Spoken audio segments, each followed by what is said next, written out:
Բարև ձեզ, սիրելիներս, մենք ձեզ հետ շարունակում ենք քննարկել Բհագավադ Գիտան եւ այս պահին ուսումնասիրում ենք արդեն նրա 5-րդ գլուխը, որը կոչվում է Կարմա յոգա, որպես գերագույնին ծառայության միջոց։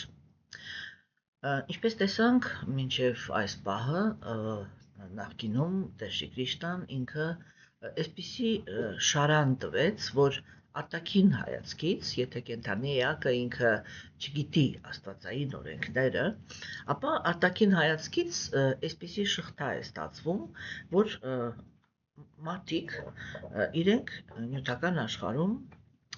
մեկ-մեկու տառապանքներ են պատճառում։ Երբ այդ տառապանքը գալիս է կենդանի էակի կյանք, կենդանի էակը սկսում է փիլիսոփայել։ Ինչու համար, որպեսզի փորձի հասկանալ, թե տառապանքը որտեղից է գալիս։ Ընդ որում այդ տառապանքի հետ կապված վերաբերմունքը լինում է 3 գոյավիճակների մեջ։ Տգիտության գոյավիճակի ազդեցության տակ, երբ որ գալիս է տառապանքը, կենդանի էակը ինքը անմիջապես կենտրոնանում է նրա վրա, որպեսզի ոչնչացնի տառապանքը պատճառողին։ Օրինակ, պարզագույն օրինակներ բերենք, որպեսզի շատ չծանրացնենք այս հարցը։ Օրինակ ասենք, ազնվորության կյանք մտավ ինչ-որ մեկը, որը ինքը, ասենք, չգիտեմ, երեխա պարգևեց եւ թողեց հեռացավ, օրինակ։ Եվ կինը ինքը կարող է սկսել մտածել, ինչպես վրեժխնդիր լինել, այն իմաստով, որպեսզի ուղղակի սպանել այդ ազնվորությանը։ Եվ ինքը կարող է, եթե դա կին է, որովհետեւ իր ուժը միշտ չի որ կհերիքի ֆիզիկապես դա անել, ինքը կարող է դիմել խորամանկության եւ չգիտեմ, ձևացնել, որ ինքը ընդհանրապես չի նեղացել, ինչ որ մի ընկերական ճաշկերույթ ստեղծել եւ այդտեղ այդ մարդուն թունավորել, օրինակի համար։ Հասկանում եք, եւ նույն բանը կարող է անել տղամարդը։ Ասենք իր կյանք կարող է ինչ-որ մի գործնական տեսանկյունից ինչ-որ մեկը մտնի եւ խանգարի իր գործունեությանը, եւ իրեն անհանգստություններ պատճառի։ Եվ ինքը անմիջապես կարող է ձեռնարկել ինչ-որ գործողություններ, որպեսզի այդ մարդուն օրինակ գցի մեքենայի տակ։ Այսինքն տգիտության գոյավիճակի ազդեցության տակ, երբ գալիս է անհանգստությունը, անմիջապես առաջանում է այդ անհանգստությունը պատճառողին ոչնչացնելու խնդիր։ Եթե կենդանի էակը ինքը գտնվում է կրքերի գոյավիճակի ազդեցության տակ, ապա այդ սպանության գաղափարը այդպես արագ նրա գլուխը չի գալիս։ Առաջին հերթին ինքը փորձում է պատկուպից կաշառել այդպիսի ազնվորությանը, այսինքն այնպիսի մի գործողություն կամ այնպիսի մի բան առաջարկել, որպեսզի այդ ազնվորությունը ինքը կորցնի հետաքրքրությունը տառապանք պատճառելու։ Եթե դա չի հաջողվում, ապա ինքը փորձում է շրջանցել այդ ազնվորությունից ինչ-որ մի կերպ դրանից ազատվելով։ Եթե կենդանի էակը ինքը գտնվում է առաքինության գոյավիճակի ազդեցության տակ, ապա երբ որ իր կյանք մտնում է որևիցե ազնվորություն, որը իրեն տառապանք է պատճառում, այստեղ է, որ ինքը, այդպես պատկերավոր ասած, փորձում է դառնալ փիլիսոփա։ Այսինքն ինքը անմիջապես սկսում է իրեն հարց տալ, որն էր պատճառը, որ այս կենդանի էակի հայտնությունը իր կյանքում դարձավ հնարավոր։ Ինչպես տեսնում ենք, սա շատ տարբեր մոտեցումներ են եւ այդ մոտեցումները իրենք կախված են մարդու գիտելիքից։ Եթե մարդը ինքը մտածում է, որ կյանքը դա միայն բնությունն է, ապա բնության մեջ պայքար է։ Եվ այդտեղ մի օրենք կա, ցանկացած բան ինչ քեզ խանգարում է, պետք է ոչնչացնել եւ վերջ։ Եթե ազնվորությունն ինքը գտնվում է կրքերի մեջ, դա նշանակում է, որ իր համար շատ կարևոր է ներքին process-ները, չէ՞։ Եվ այդտեղ է, որ տրամաբանությունը ինքը այդ կոպիտ բռնությունից մի քիչ այս կողմ է գալիս, եւ ազնվորությունը ինքը սկսում է այսպես փորձում է լինել ճարպիկ եւ խույս տալ, որպեսզի շահագրգռի դիմացինին ցանկություն չունենալ իրեն վնաս տալու։ Օրինակ այդ նույն տղամարդը, եթե ասենք իրեն այդ գործնական դաշտում ինչ-որ մեկը փորձել է խանգարել, ինքը կարող է գալ եւ ասել. ինչքան ես ուզում, որ ես այլևս քեզ իմ կյանքում չտեսնեմ։ Հա, սա կրկերի գոյավիճակի ազդեցության տակ գտնվող մարդկանց որոշումներն են։ Բայց երբ որ անձնավորությունը ինքը հասկանում է, որ բնությունը ինքը Աստծո կողմից է արարված, իսկ սա միանգամից նշանակում է, որ եթե կա արարչագործության process, սա անմիջապես նշանակում է, որ նա ով արարել է, ուներ ինչ-որ պատճառ, եւ պետք է հասկանալ այդ պատճառը, թե ինչու այս ինչ բանը Աստծո կողմից դարձավ հնարավոր։ Ընդ որում, այստեղ մենք ձեզ հետ քննարկեցինք, որ կա շատ մի կարևոր նրբություն, որը իրականում շատ հազարավոր, ես նույնիսկ կասեի միլիոնավոր, միլիարդավոր հոգևոր մարդկանց խանգարում է, որպեսզի իրենք ճիշտ հասկանան Աստծո դիրքը ընդհանրապես նյութական աշխարհի հանդեպ։ Սովորաբար հոգևոր մարդիկ իրենք անմիջապես սկսում են մտածել, որ դա գերագույն Աստծո ազնվորությունը իր սեփական կամքով ինչ-որ մեկին բերեց որպես տառապանք իրենց կյանք, որովհետև փորձությունների է ենթարկում։ Արիացիները այս գաղափարին չեն աջակցում, եւ սա տրամաբանական է, որովհետև գերագույն Աստծո ազնվորությունը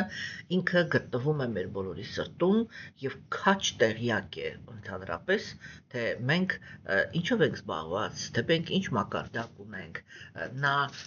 հոգեբաններից ամենալավագույնն է եւ նա շատ պարզ գիտակցում է, թե եթե կենդանիակը ինքը այս պահին այս սիմպտոմներն է ցույց տալիս, ապա հաջորդ պահին որն է լինելու իր ցանկացած ընտրություն։ Եվ ինքը պատրաստ է բոլոր ընտրություններին, հասկանում եք։ Եվ ուրեմն գերագույն Աստծո ազնվորությունը ոչ մի պատճառ չունի,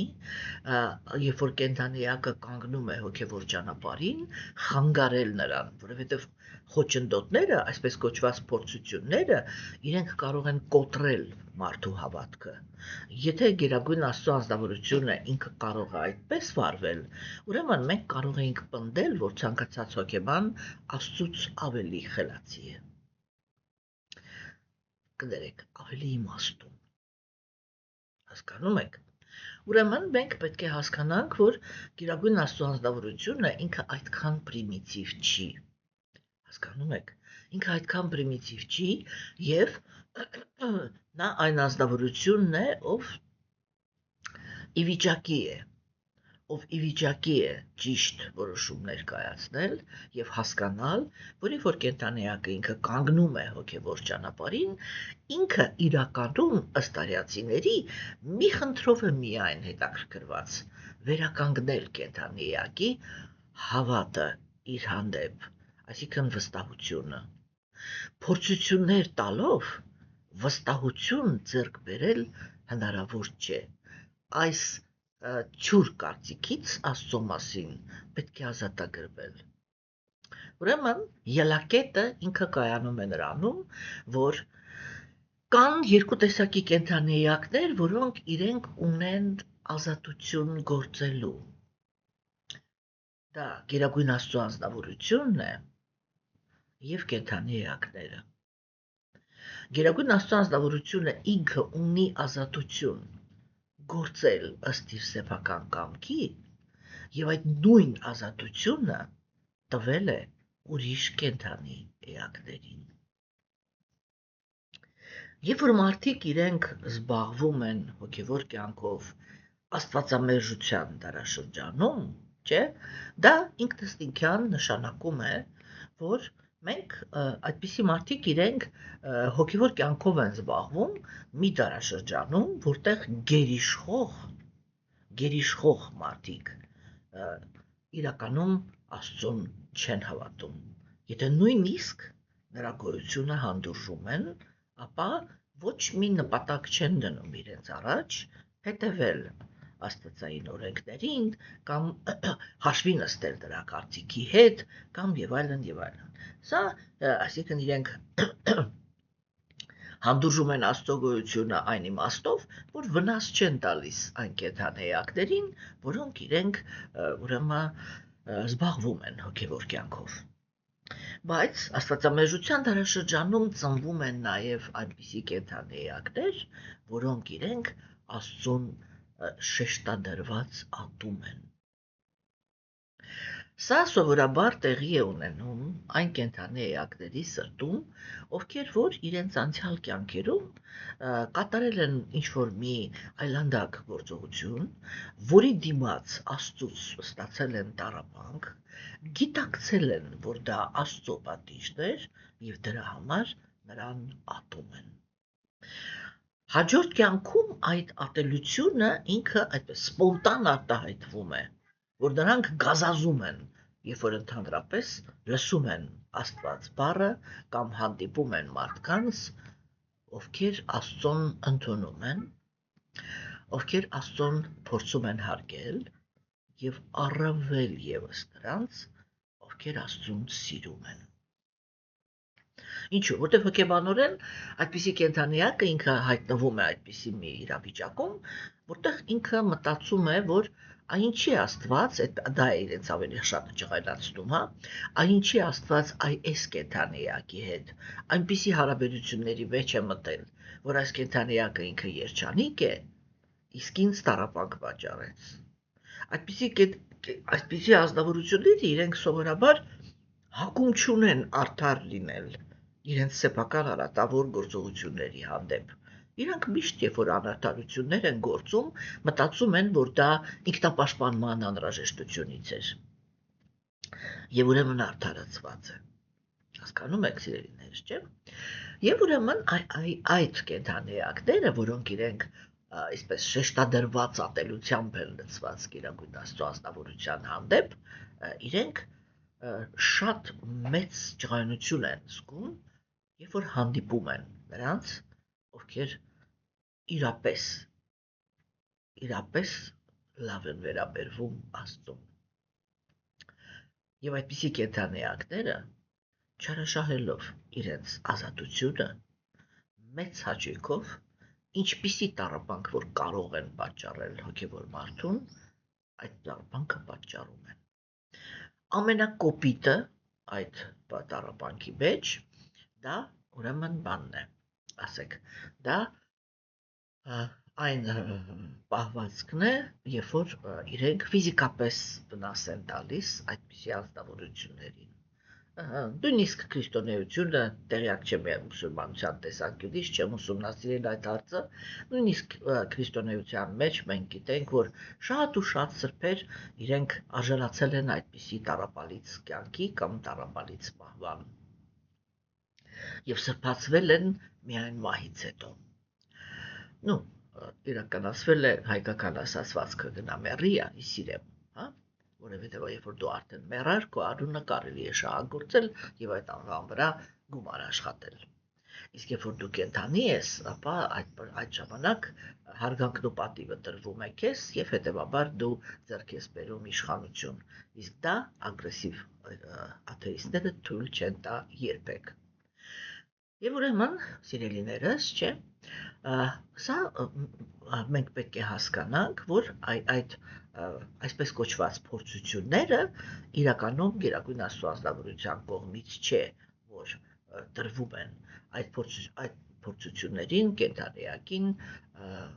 տալիս են ուրիշ կենդանի էակները։ Իսկ Գերագույն Աստծո ազնվորությունը ինքը ուրեմն այսպիսի բանաձևով է գործում։ Այո, դուք էլ նույնպես ունեք ազատություն գործելու։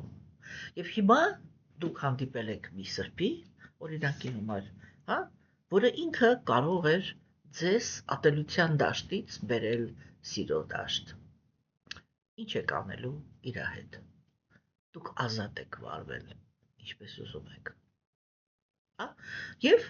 այդ կենդանի էակները արտահայտում են իրենց բնությունը, և ինչպես ես արդեն ասեցի, ամենակոպիտ ձևը դա սպանությունն է, հոգևոր մարդու մի քիչ ավելի սակավ դաժանությունը դա տառապանքներ պատճառելն է, այսինքն կտանքների ենթարկել, բայց չսպանել, և ասենք, և ամենանուրբ դաժանությունը, եթե դա այդպես կարելի է կոչել, դա արհամարհանքն է։ Այսինքն, երբ որ ուղղակի ձևացնում են, որ այդ ազնվորությունը չկա, ցույց տալով, որ իրական հոգևորը, իրական Աստված ոչ մեկին հետաքրքիր չի։ Եվ երբ որ կենդանիակները իրենք օգտվում են իրենց ազատությունից, միայն դրանից հետո Գերագույն Աստծո անձնավորությունը խառնվում է այդ հարցին։ Եվ եթե մենք ուշադիր լինենք պատմական իրադարձություններին, որոնք կատարվել են աշխարհում, Աստվածամերժության դարաշրջանից ի վեր, մենք կտեսնենք, որ այդ բանաձևը ինքը միշտ գործել է, որ կենդանիակները մարդիկ իրենք ինչ-որ մի վերաբերմունք են ցուցաբերել աստվածային երևույթների հանդեպ, այդ պահին կարողացել են դա անել։ Եվ ես երբեք չեմ հոգնի ասել, որ այդ իմաստով ամենացայտուն օրինակը հենց Հիսուսն է։ Հասկանում եք, երբ որ Գերագույն Աստծո անձնավորությունը ինքը չխառնվեց, եւ հրեաները եւ հռոմեացիները իրար հետ միասին արեցին Հիսուսի հետ այն ինչ որ իրենք արեցին։ Եվ Գերագույն Աստծո անձնավորությունը դրանից հետո միայն տվեց իր պատասխանը։ Հասկանում եք, սիրելիներս, չէ՞։ Եվ ուրեմն այսպես է գործում, ոչ մի փորձության խնդիր չկա։ Մյուս կողմից մենք ձեզ հետ քննարկեցինք, որ այս թեման, եթե շարունակենք եւ արդեն դրանով ավարտենք վերհիշելը, մենք քննարկեցինք ձեզ հետ, որ կա մի այլ, ուրեմն, անհանգստություններ, որոնք այո, տալիս է Գերագույն Աստծո անձնավորությունը։ Որն են այդ անհանգստությունները։ Հոգևոր մարդը ինքը իր հոգևոր զարգացման ընթացքում կարող է մեկ-մեկ սխալ գնահատական տալ իր սեփական զարգացվածությանը։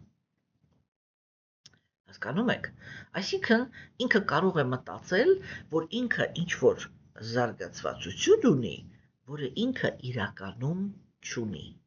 Օրինակ, ինքը կարող է մտածել, որ ինքը, վերցնենք ամենաառաջի որակը, որ ինքը համեստ է,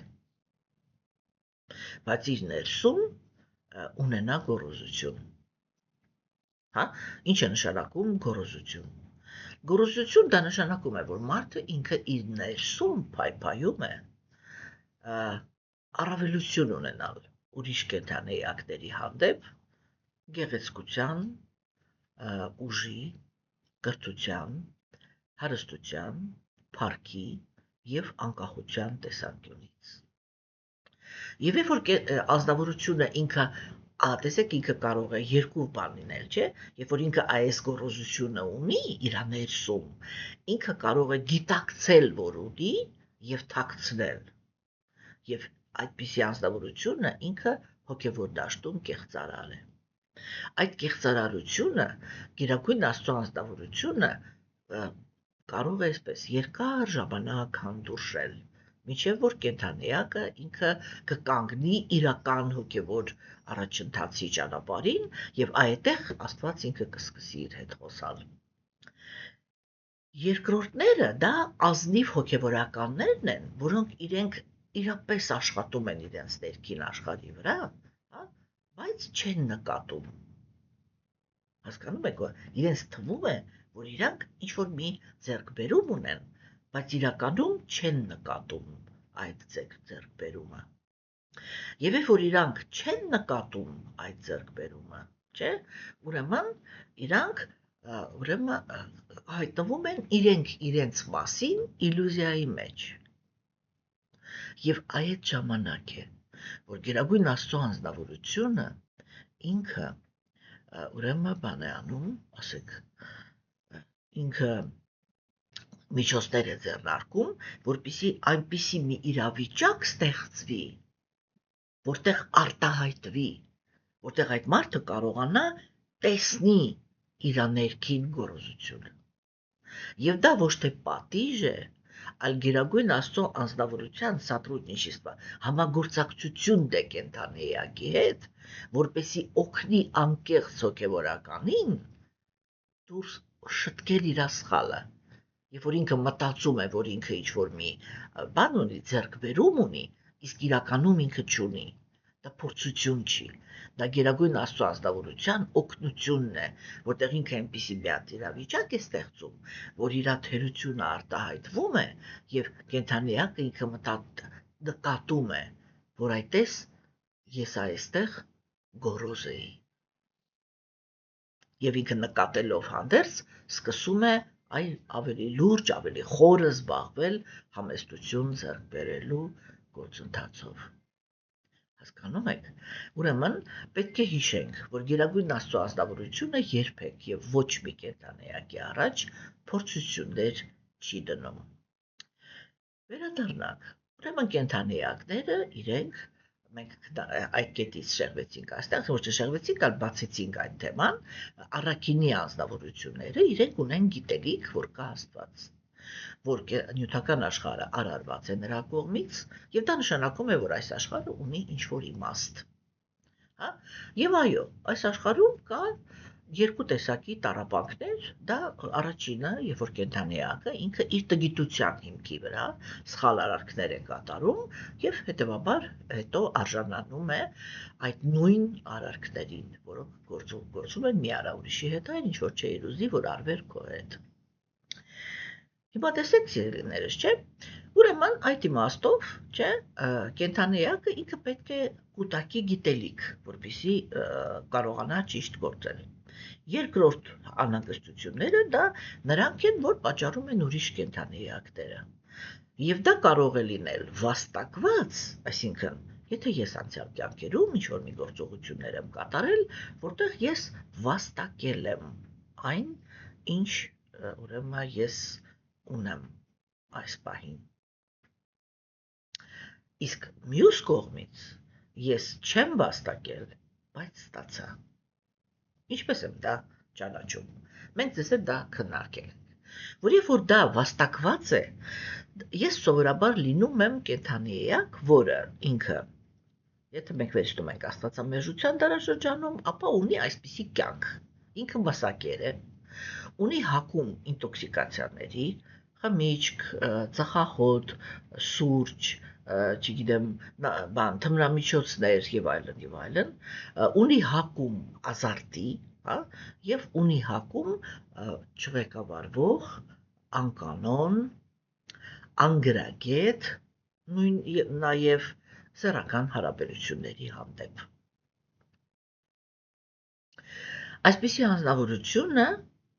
անմիջապես, եթե ինքը այս 4 սովորություններից որևիցե մեկը ունի,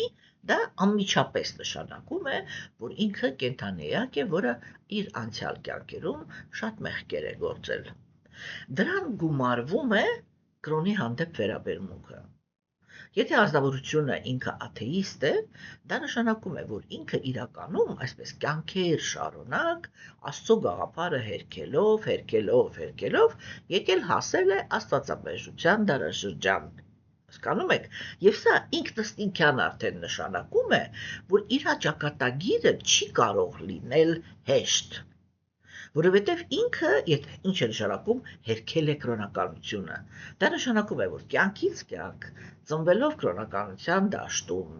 ինքը կրոնական ազնվորություններին տառապանք է պատճառել իր էգոիզմի հիմքի վրա։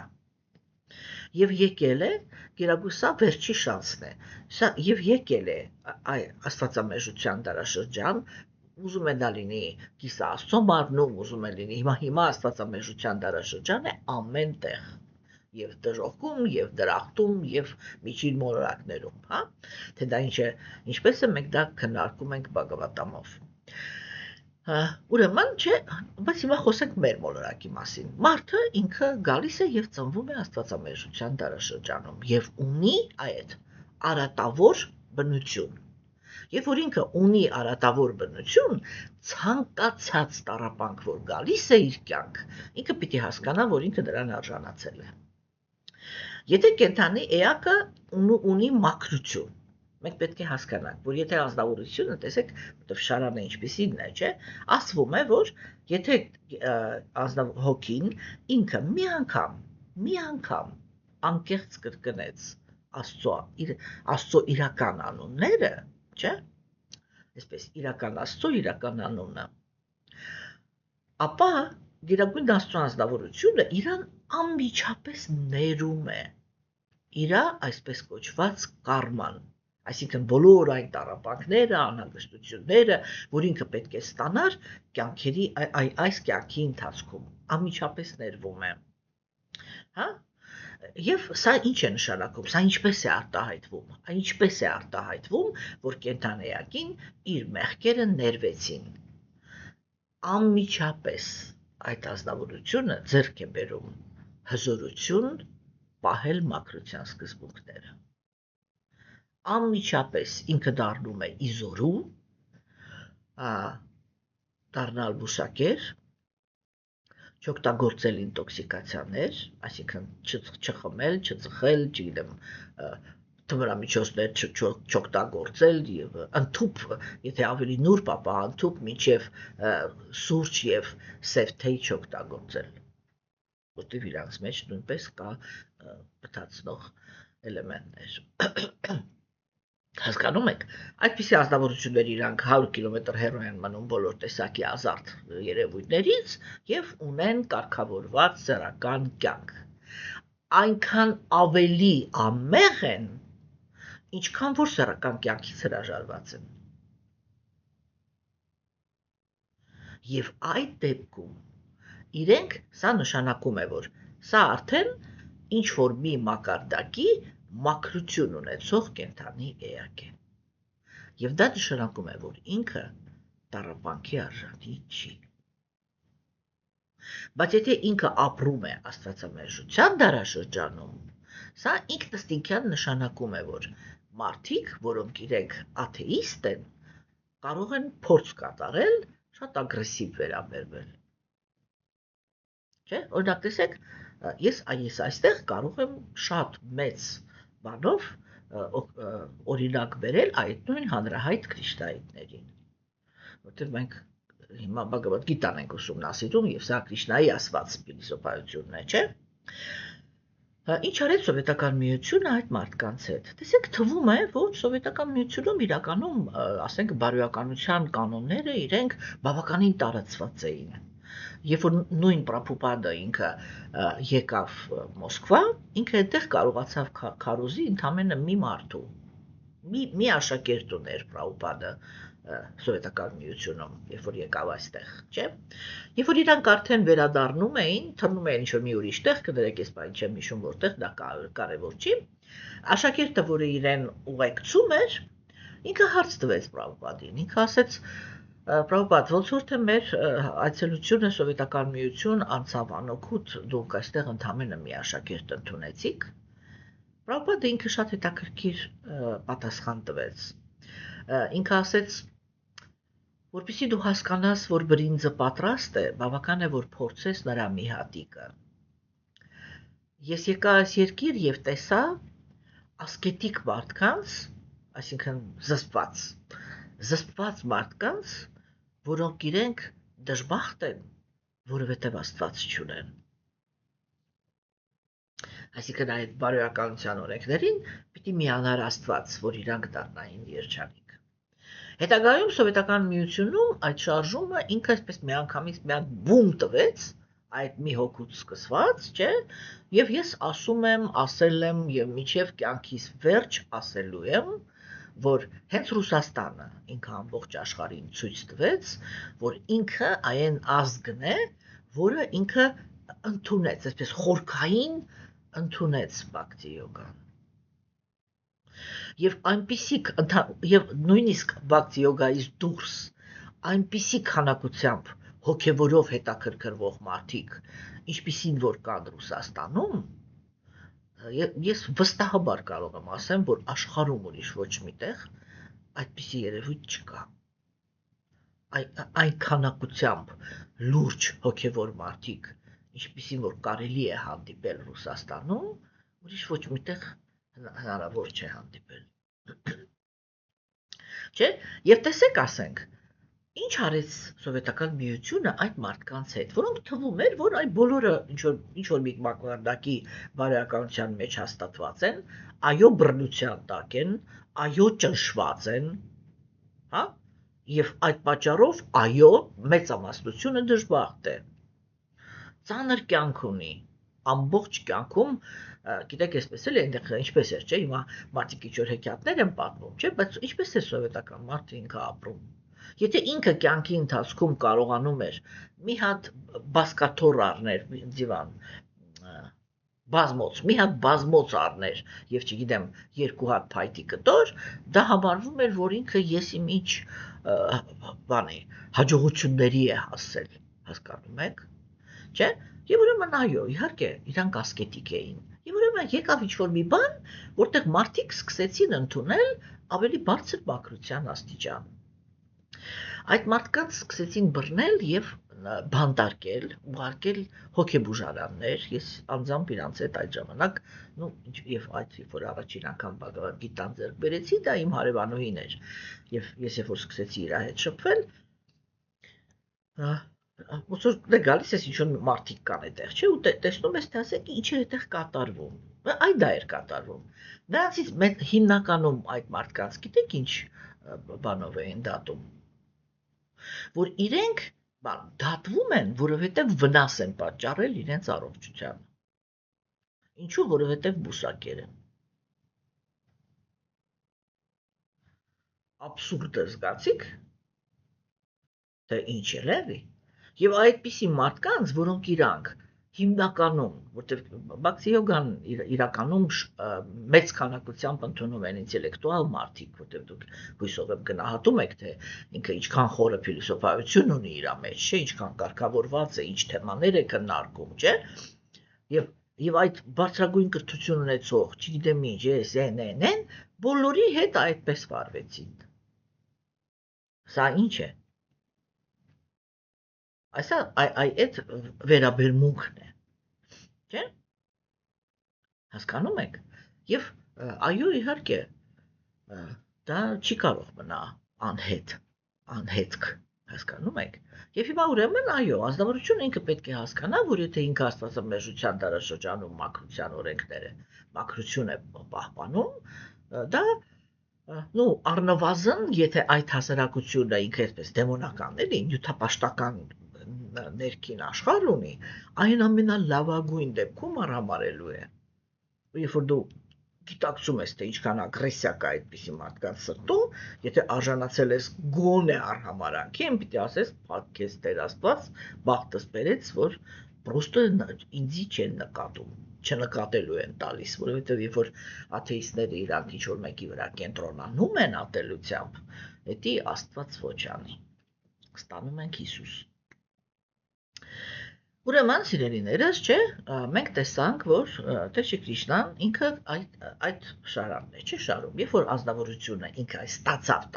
տառապանքի թեման ենք քննարկում եւ քննարկեցինք նրա հանդեպ վերաբերմունքը տարբեր գոյավիճակների մարդկանց կողմից։ Չէ, հիմա տեսեք, երբ որ կենդանիակը ինքը ստացավ տառապանք, չէ, եւ փիլիսոփայորեն մոտեցավ դրան, այսինքն ինքը ուզում է հասկանա այդ տառապանքը ընդհանրապես ինչու եկավ իր կյանք եւ կարելի է անել այնպես, որ այդ տառապանքը ինքը վերանա։ Չէ, օրինակ ասենք, այդ խնդիրը մեր համար ինքը շատ արդիական է, չէ, որովհետեւ մենք շրջապատված ենք ազգերով, որոնցից ոչ մեկը չի ուզում որ մենք ընդհանրապես լինենք։ Սա ինչի մասին է խոսում։ Ինչի մասին է խոսում։ Աթեիզմի, չէ, ոչ թե իրանց կողմից, այլ մեր։ Այսինքն մենք ունենք այդ պատմականորեն, որպես ազգ, ունենք այնպիսի ինչ-որ մի արարք, հա, որտեղ սրբությանն ենք ասել, չենք ուզում, որ դու գոյություն ունենաս։ Եվ ստացել ենք նույն բանը Աստծո կողմից։ Այսինքն մեր հոգեբանության մեջ կա այդ անարդար կերպով չուզել, որ մաքրությունը տեղի ունենա։ Սա է էությունը։ Ուզում է մեր դուրը գա, ուզում է չգա, այստեղ արդեն գիտեք, հանրահայտ ասացված կա, չէ, թանկ եք ինձ, բայց ճշմարտությունն ավելի թանկ է։ Եվ մինչև մենք չկարողանանք ճշմարտության դեմքին նայենք, մենք չենք մոտենում նրան, որպեսզի խնդիրը լուծենք, որպեսզի քոքը լուծենք խնդրի։ Հասկանում եք։ Եվ ուրեմն, սիրելիներս, չէ, այս է, որ երբ որ ազնվորությունը ինքը տառապանք է ստանում, այնքը մտահոգված է այդ խնդրով։ Գնաց դեպի փիլիսոփայություն։ Հիմա տրամաբանությունը, երբ որ ինքը իր բանականության վրա հենված է փորձում հասկանալ, թե որտեղից է առաջանում տառապանքը, իր մոտ ինքնըստինքյան տրամաբանությունը բերում է այսպիսի եզրակացությունների։ Կենդանիակները իրար տառապանք են պատճառում, երբ որ փորձում են իրականացնել իրենց ցանկությունները։ Եվ այդ ցանկությունները իրականացնելու մեջ հանդիպում են խոչընդոտների։ Հասկացաք։ Հանդիպում են խոչընդոտների։ Եվ ուրեմն հիմա ամենագլխավորը դառնում է սա, որպեսզի ես չտառապեմ, ես պետք է չունենամ ցանկություններ։ Որտեվ եթե ես չունեմ ցանկություններ, ես ոչ մի կենդանիակի չեմ խանգարում։ Եվ ոչ մի կենդանիակ երբեք պատճառ չի ունենա իմ հանդեպ ագրեսիա ունենա։ Չէ, որովհետև ագրեսիվ աթեիստները իրանք այդ 6 առավելություններին հասնելու մեջ, չէ, ամեն մեկին ում հետ որ հանդիպում են, անմիջապես այդ թեմայով են, չէ, հետաքրքրվում։ Նա ինձանից ավելի գեղեցիկ է, թե ոչ։ Նա ինձանից ավելի կրթված է, թե ոչ։ Նա ինձանից ավելի հարուստ է, թե ոչ։ Նա ինձանից ավելի ուժեղ է, թե ոչ։ Նա ինձանից ավելի ման է, փառք ունի, թե ոչ։ Նա ինձանից ավելի անկախ է, թե ոչ։ Եվ եթե հանկարծ ինչ-որ մեկի մեջ հայտնաբերում է, որ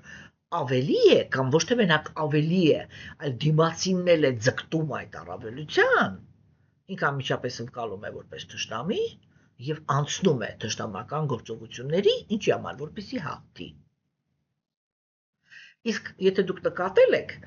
նույնիսկ ֆիլմերում, գրքերում մարդիկ իրանք հենց իրենց մասին այդպես էլ գրում են, չէ՞ որ ագրեսիվ էգոիստը ինքը երբ որ գալիս է այսպես մի հատ հայացքն է գցում, թե ում պիտի ոչնչացնի, որ իր առավելությունը պահպանի, եւ որ ինքը տեսնում է այնտեղ ինչ-որ մի հատ թույլ-մույլ մարդ, որը դաժե մտքի ծայրով չի անցկացնում, որ ինքը ինչ-որ մեկի հետ կարող է մրցակցի, այդպիսի մարդկանց վրա вообще ուշադրություն չեն դարձնում։ Արկադի Ռայկինը ինքը ուներ այդպիսի մի հատ բան, հումորական բան, չգիտեմ հայերեն ինչպես է կոչվում, ну, в общем, սատիրայի մեջ այդպիսի բան ուներ, որտեղ ինքը խոսում էր տառականների մասին, հա, եւ ինքը ասում էր, այ, որտեղ են մամոնտները, որտեղ են, բոլորը մահացել են, չէ, ինչու որտեղ գլուխ էին հանում։ Իսկ տառականը ինքը միլիարդ տարի է ապրում է, ինչու որտեղ պահկված է։ Հասկանում եք, չէ։ Եվ այո, իհարկե, հոգեբանության մեջ կա այդպիսի պահ։ Հիմա տեսեք, ուրեմն եւ կենդանիակը ինքը մտածում է, որ ես պիտի ղեկավարեմ իմ ցանկություններն ու ատելությունները եւ հետո կամաց-կամաց հրաժարվեմ այդ ամեն ինչից, որպեսզի ազատվեմ նյութական աշխարհի բոլոր տառապանքներից, ես պետք է նյութական աշխարհի մեջ էմոցիոնալ ներգրավվածություն չունենամ, որտեղ երբ որ ասում ենք կապվածություն, ատելություն, դա էմոցիոնալ ներգրավվածությունն է։ Եվ դա կոչվում է հրաժարում։ Եվ մենք տեսնում ենք, որ այո, իրոք, այդպիսի ազնվորությունները իրանք ազատվում են տառապանքից, բայց ինչի հաշվին։ Իրանք ազատվում են տառապանքից նրա հաշվին, որ թողնում գնում են սարեր եւ մնում են մենակ։ Եվ ամբողջ խնդիրը հոգեբանական այդպիսի ազնվորությունների կյանքում կայանում է նրանում, որպեսզի ինքը կարողանա մնա մենակ։ Ինչի համար, որ չտառապի։ Հասկանում եք, բայց որովհետև էմոցիոնալ ներգրավվածության մեջ վառվող կենդանիակները իրենք չեն պատկերացնում, թե ինչպես կարելի է չկապվել աշխարհը վայելելու հնարավորություններին, իրենց համար այդ հրաժարվածները թվում է ես ինչ մակարդակ, բայց իրականում դա փախուստ է սեփական բնությունից։ Եվ Տեր Շիկրիշնան ինքը հենց այդ դրա վրա ուշադրություն դարձրեց, որ անհատականությունը դա միշտ նշանակում է կենդանիակ, որը ունի երկու կարիք։ Մեկը դա գործելու կարիքն է, մյուսը զգալու։ Եվ մեկը եւ մյուսը կապված է բազմազանության հետ։ Այսինքն, որ կենդանիակը ինքը պետք է գտնվի ուրիշ կենդանիակների մեջ, որպեսզի գործելու եւ զգացմունքներ ապրելու հիմք ունենա։ Չէ՞։ Ուրեմն տեսեք, սա է գերագույն Աստծո ազնվորության այդ ճշմարտությունը, որը ինքը մեզ փորձում է ասել, որ դու ունես հավերժ բնություն եւ այդ հավերժության մեջ դու անհատականություն ես։ Անհատականությունը ինքը նախատեսված է հարաբերությունների համար եւ երանությունը, որին դու ձգտում ես, պետք է ծնվի հենց հարաբերությունների մեջ։ Ուրիշ տեղ կա միայն հանգստության երանությունը, բայց հանգստության երանության մեջ, այսինքն ազատագրման վիճակի մեջ, դու երկար չես կարող մնալ, որովհետև միշտ ցանկություն ես ունենալու, այդ ցանկությունը վերջնական ակտիվ լինելու ցանկությունը քեզ միշտ հաղթելու է։ Հիմա, երբ որ գերագույն Աստծո ազնվորությունը ինքը խոսեց արդեն այդ կենդանիացի ակտիվությունը եւ ծնվող տառապանքը թեմայով, չէ՞։ Ինքը մի շատ կարևոր հարց բարձրացրեց։ Ինքը ասեց, որ իրականում դա միայն արտաքին գործոն չի, հա? Դա միայն արտաքին գործոն չի եւ կա երկու տեսակի խնդիր, չէ՞։ Այսինքն ցանկությունները իրանք լինում են երկու տեսակի։ Առաջի տեսակի ցանկությունները իրենք կախված են մարմնի պահանջների ցանկությունները, կարիքները։ Կենդանիակը ինքը կարող է ուզենալ ուտել, ուզենալ քնել,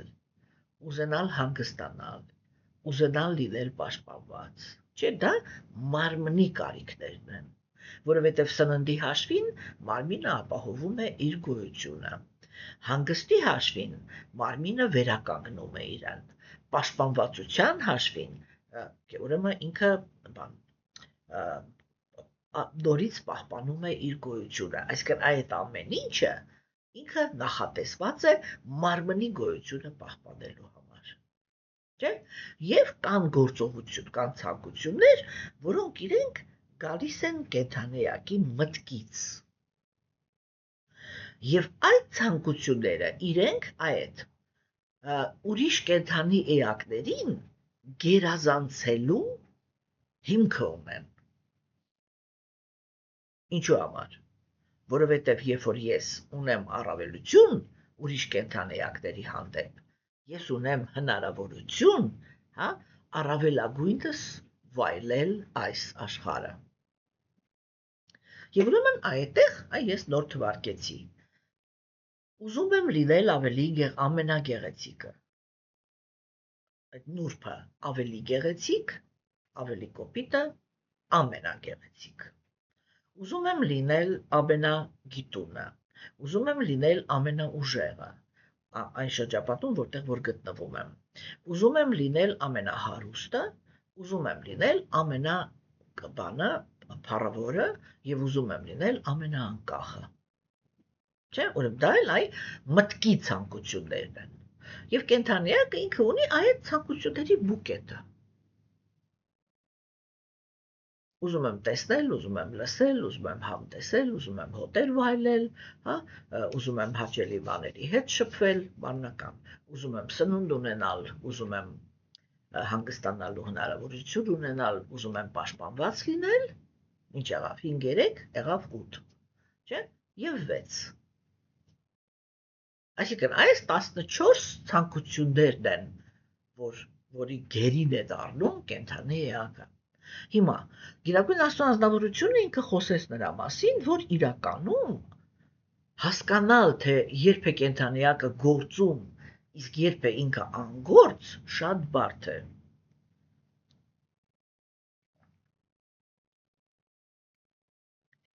Գլխավոր գաղափարը կայանում էր նրանում, որ կենդանի էակը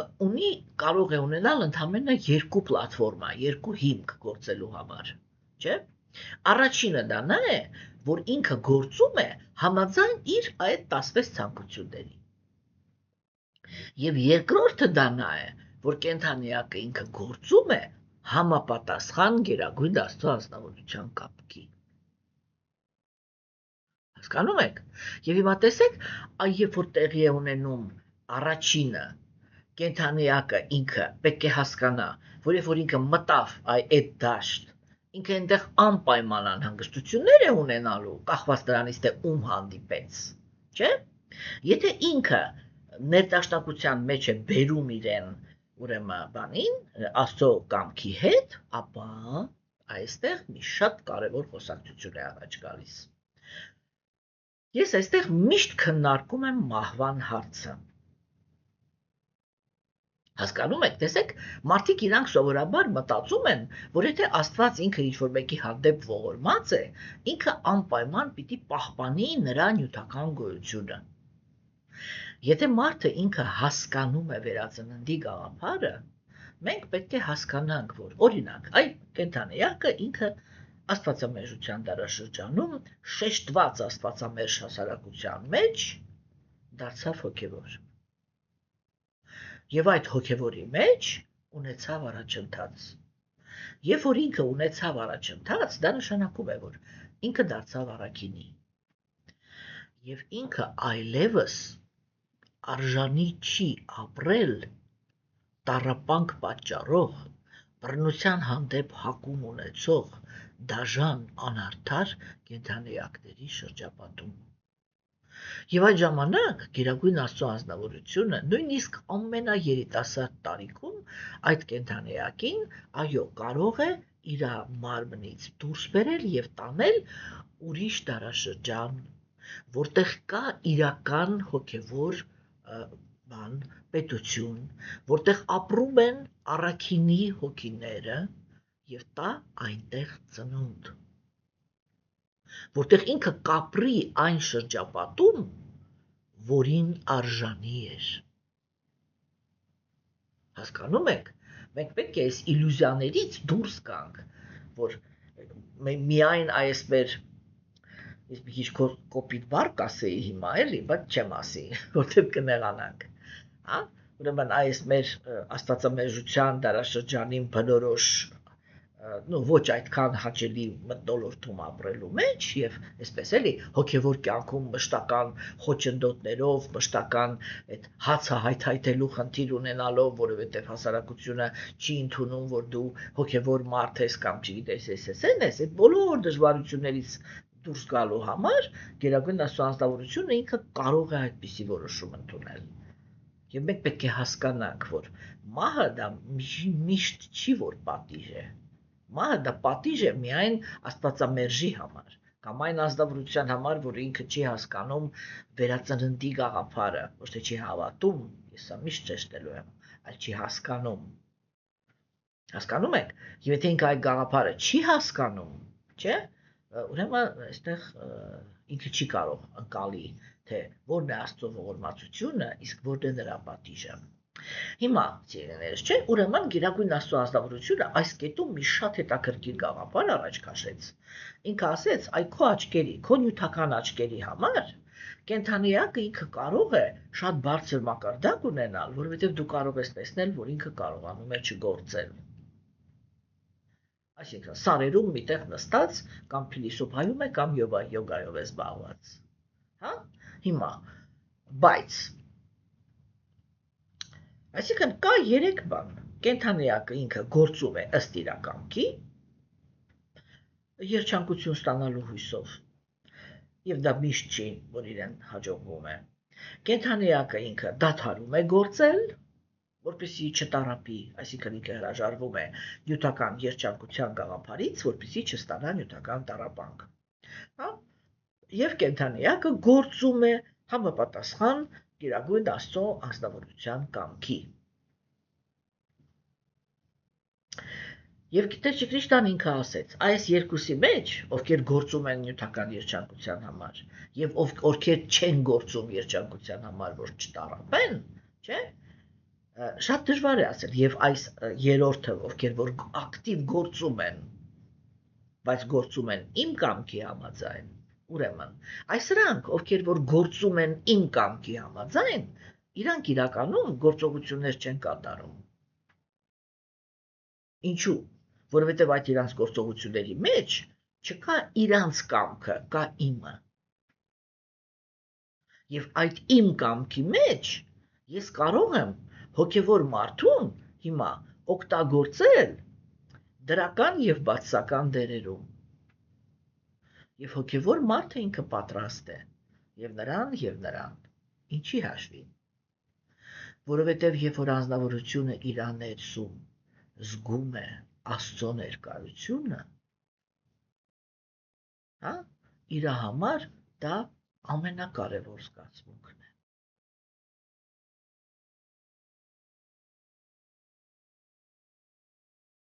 Հասկանում եք։ Դա է իր երջանկության կետը, որտեղ ինքը հասկանում է, որ ինքը օրինակ է ցույց տալիս։ Օրինակ է ցույց տալիս այն անձնավորություններին, որոնք իրանք գտնվում են այն հասարակության մեջ, որտեղ ինքը ապրում է։ Չէ՞, հիմա տեսեք, ուրեմն ինքը ասում է, այն նրանք, ովքեր իմ կամքն են կատարում, անկախ նրանից, թե այդ կամքի մեջ իրենք դրական թե բացասական դերերի մեջ են, իրենք չեն տառապելու,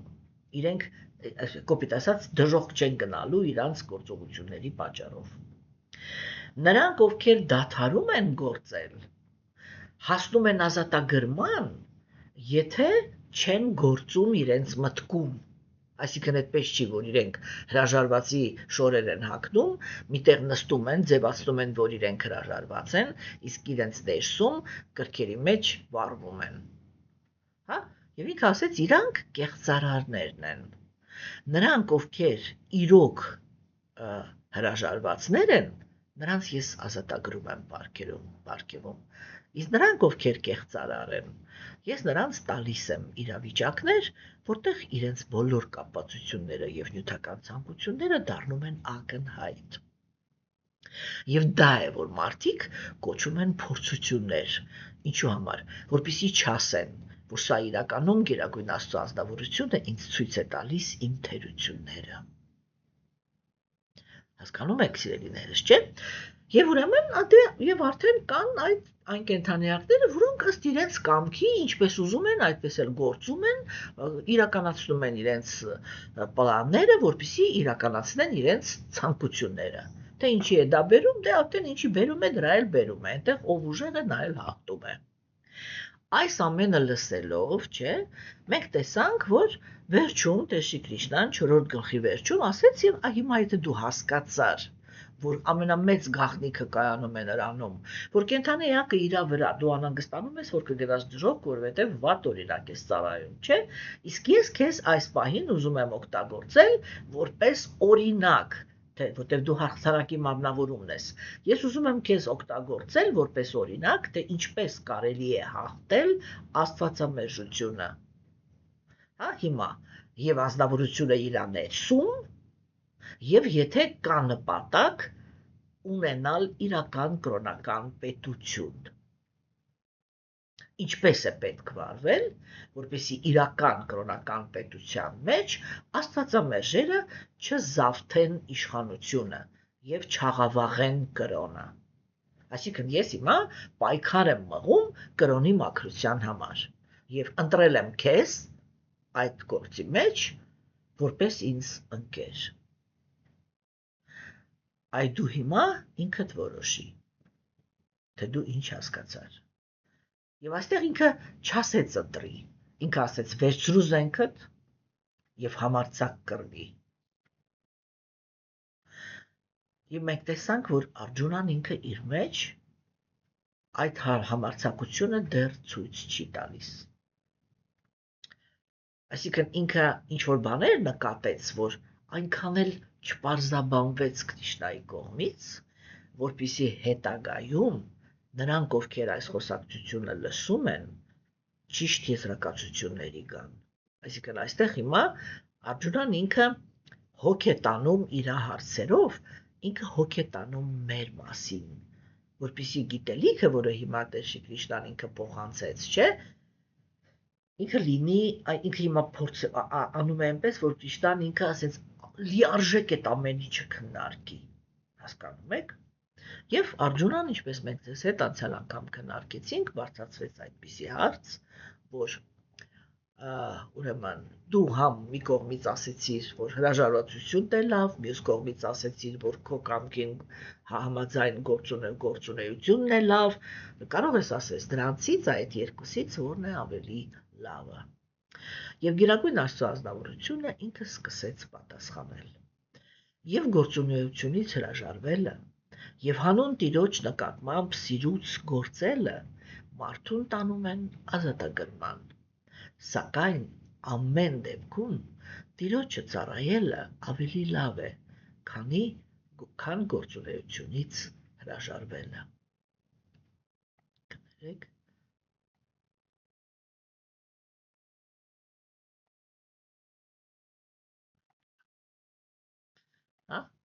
Ուրեմն, սիրելիներս, չէ՞,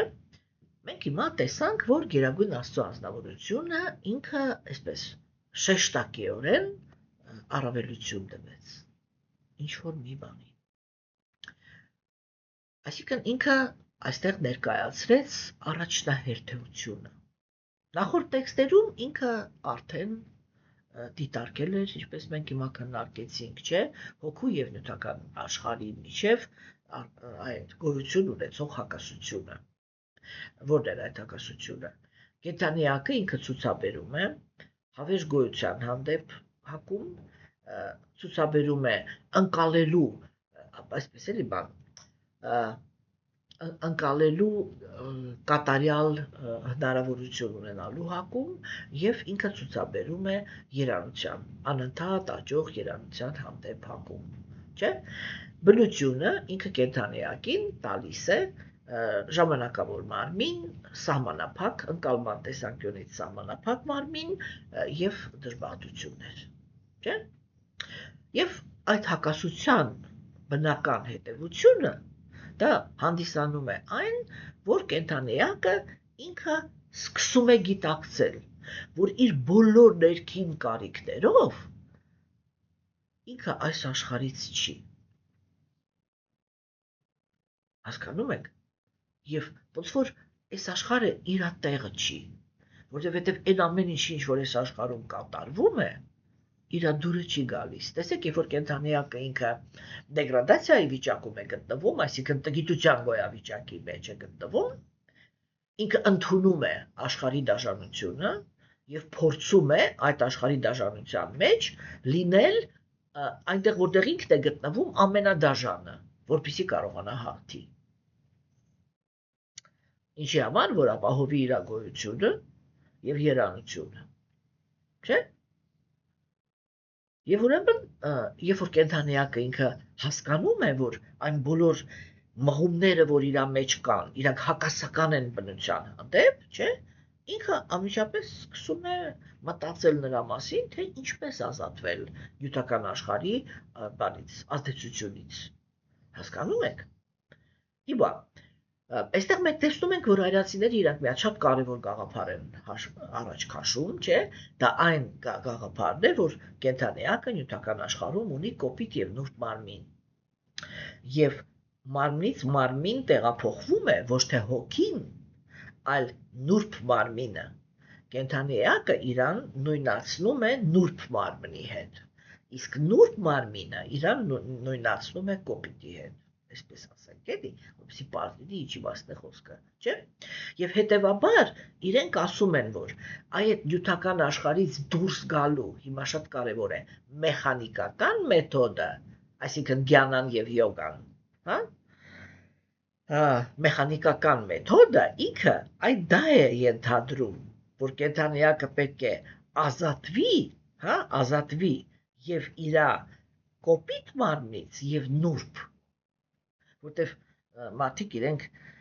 ասենք, կոպիտ մարմնից ինքը ազատվում է ղեկավարելով իր ազգարանները, հա, եւ մենք կարողանում ենք տեսնել, որ հրաժարված մարդիկ իրենք ապրում, երբ որ ապրում են բնության մեջ,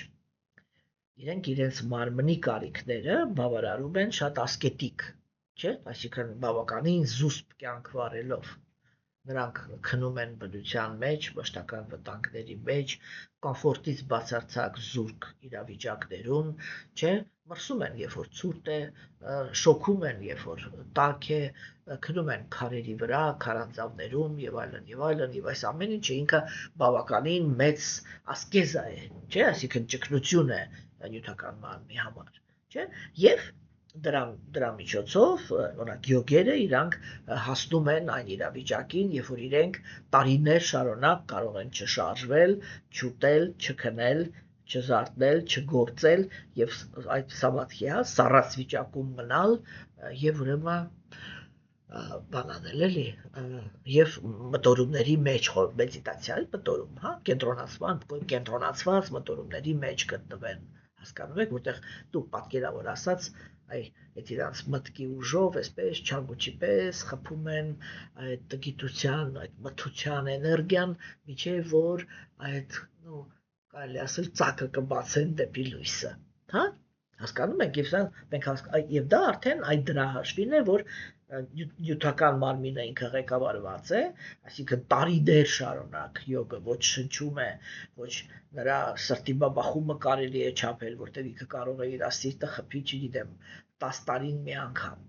եւ դուք պիտի ընկնեք այդ մի անգամի վրա, որ հասկանաք, որ իր սիրտը դեռ խփում է, հասկանում եք, չէ, այսինքն դա շատ միստիկական երևույթ էր իրականում, յոգերը արիական քաղաքակրթության մեջ դրանք ահռելի միստիկական բաներ էին, որովհետև իրանք այսպես տարիներով, տասնամյակներով մտնում էին մեդիտացիոն սամադհի մեջ։ Հիմա այդ սամադհի բառը այնքան է արժեզրկվել, որ մարդը եթե ինքը 2 րոպե կարողանում է կենտրոնացած մի տեղ նստի, ինքը արդեն ասում է ես սամադհի մեջ էի։ Դա անհարգալից վերաբերմունք է իրականում երևույթի հանդեպ։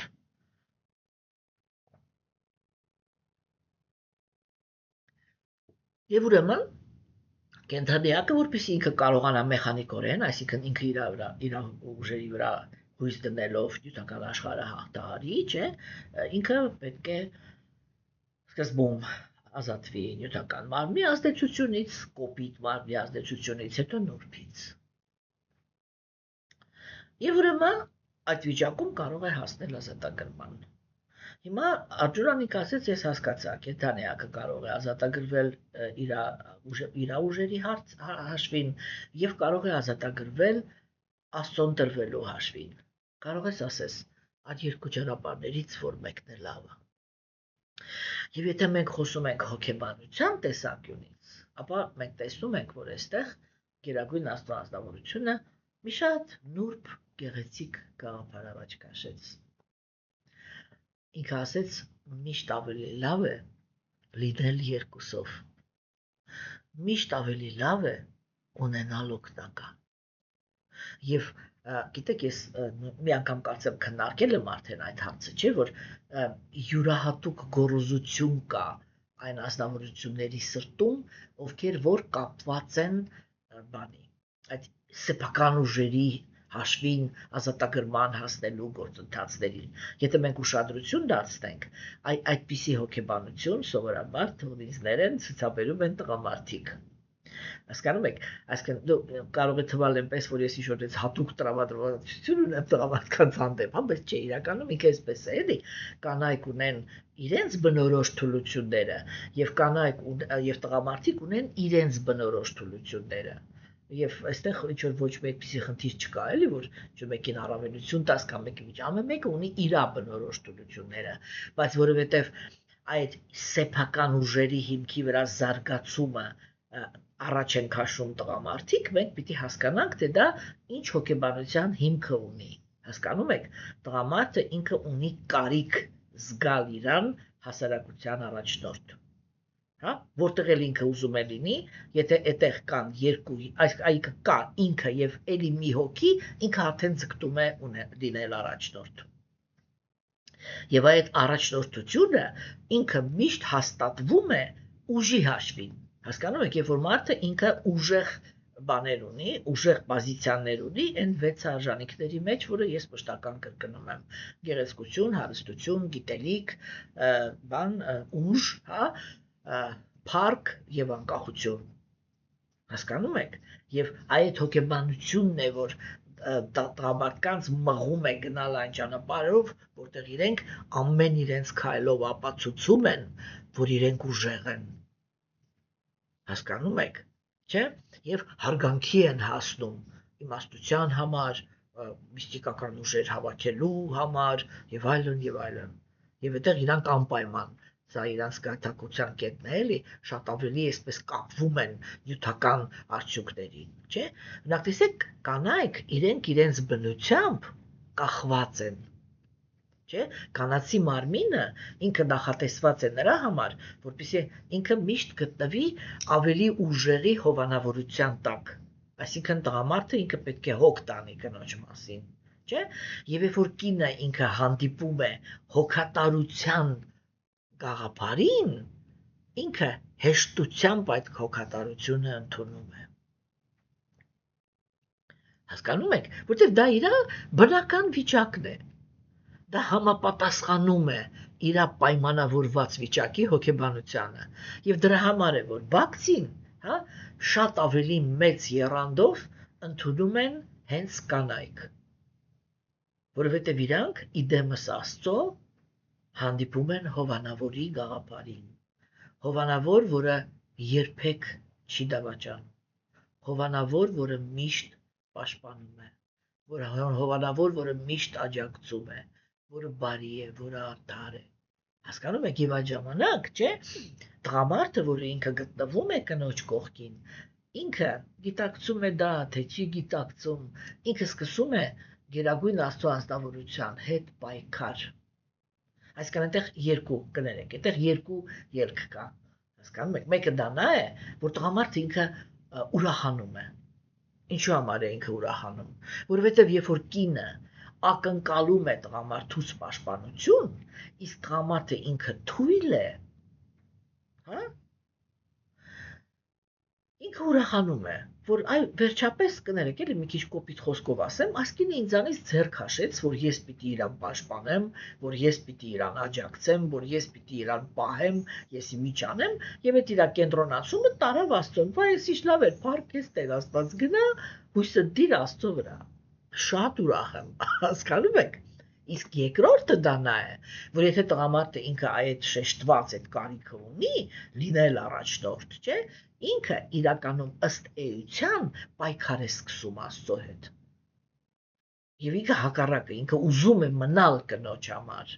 որպես իրան ղեկավարող, հատկապես որպես ղեկավարող, չէ, որը ինքը իրավունք ունի ղեկավարի, որովհետև պաշտպանում է։ Հասկանում եք, երբ որ կինը հիմնականում տղամարդը ինքը այդտեղ զգում է, չէ, որ այն բռնությունը, որ ինքը կատարում է կնոջ հանդեպ, այդ բռնությունն է, որ իրան ստիպում է, որ կինը դիմի Աստծուն։ Իրականում էլի այդ հոգեբանական այն ամենավերջի քոքը ինքը այստեղ է։ Հասկանում եք։ Հիմա ինչու էին արիացիները իրենք ասում, որ այդ պայքարը, չէ,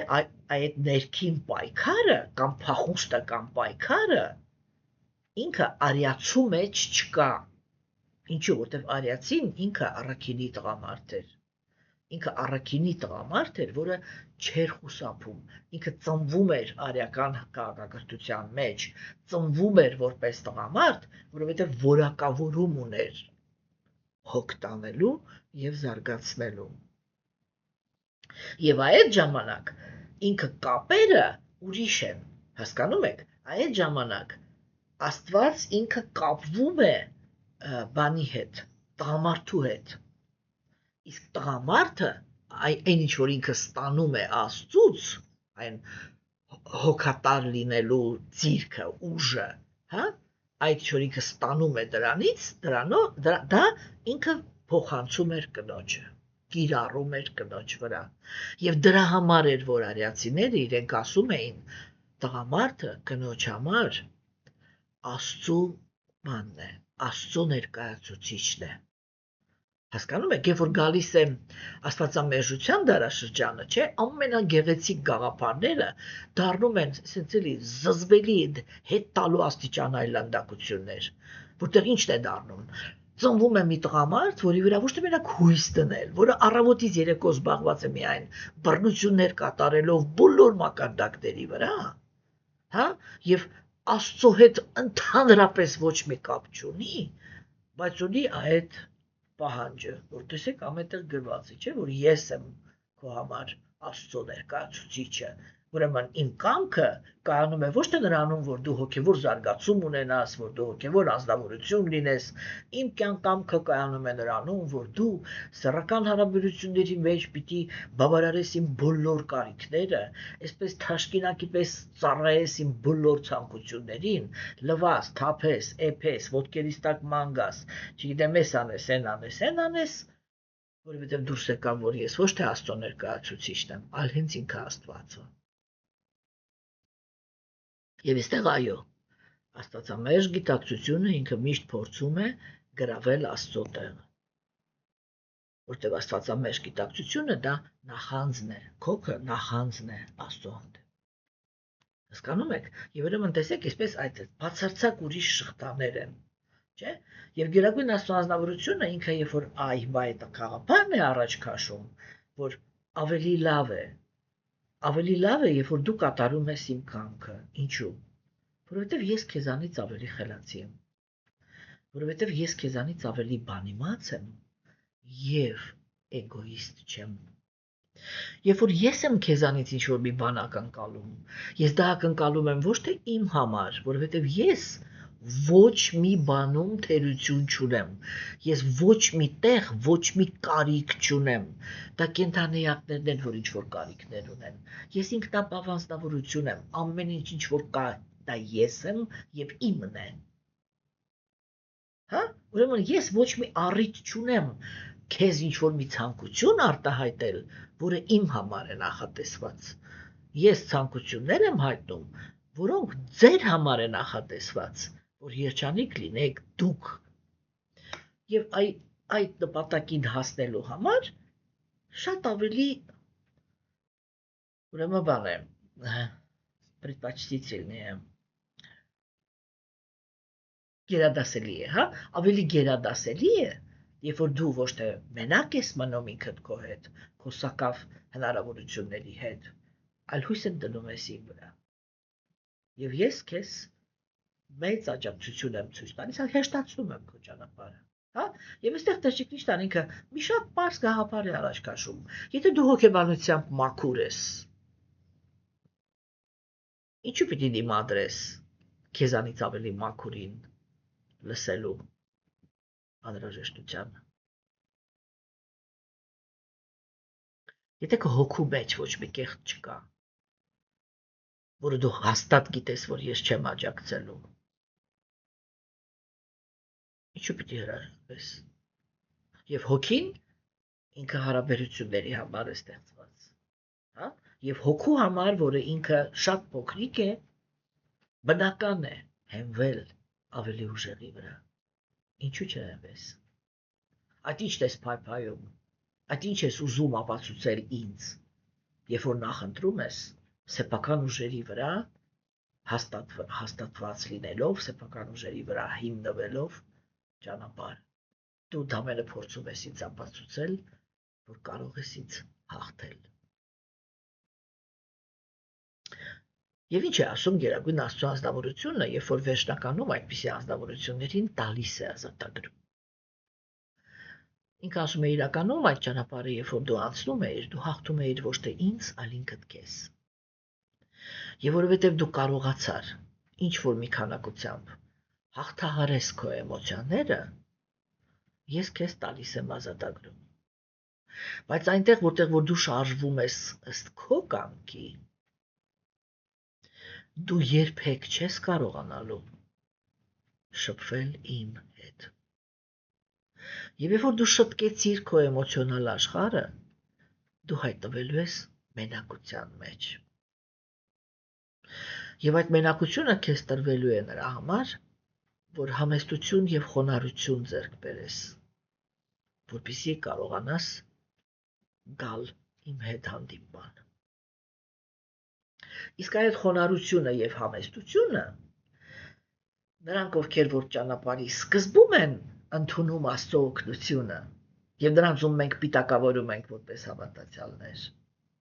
իրականում նրանք ավելի բանական կենդանեակներն են, որոնք իրենք հենց ամենասկզբից ընկեր են վերցնում իրենց Աստծուն եւ իր հետ շարժվում են դեպի առաջ։ Եվ այդտեղ Գերագույն Աստծո ազնվորությունը ինքը դառնում է կենթանի ակի կյանքի վազնիչի կարապանը,